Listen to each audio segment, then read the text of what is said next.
Soren Legaspi nahihiyang magpakita sa publiko matapos pag-usapan ng gusto ang surprise wedding na ginawa niya para sa misis na si Carmina Villaruel. Naglaylo ako.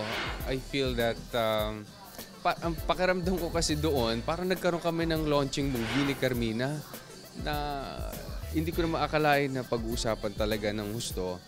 Kaya parang I'm embarrassed to go out, embarrassed to do shows.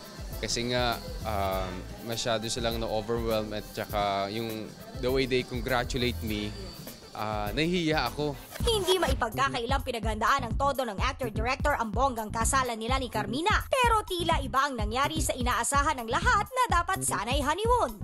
After noon, hindi kami nagkaroon dahil sabi ko, wag mo akong hahawakan, pagod na pagod ako. Hindi. Sobrang pagod ko. Sabi ko, honey, matutulog ako ng 3 days muna. Oo, sabi ko, naintindihan naman niya. At saka siya wala rin naman sa mood dahil parang ang dami niyang tanong.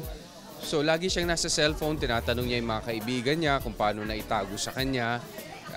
Tinatanong niya yung mga kambal, paano na itago ng kambal sa kanya. Sa iba namang issue sa showbiz, eto ang latest. Ronnie Ricketts stepping stone nga ba ang pagiging chairman ng Optical Media Board para makapasok sa politika balang araw?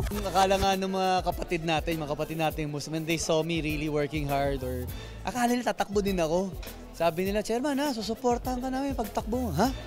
Hindi ako tatakbo. Trabaho lang to, ginaganon ko sila. At kahit na kinikilala internationally ang efforts ng OMB sa pangunguna ni Chairman Ronnie sa kanilang anti-piracy campaign, hindi raw niya ito gagamitin para sa politika.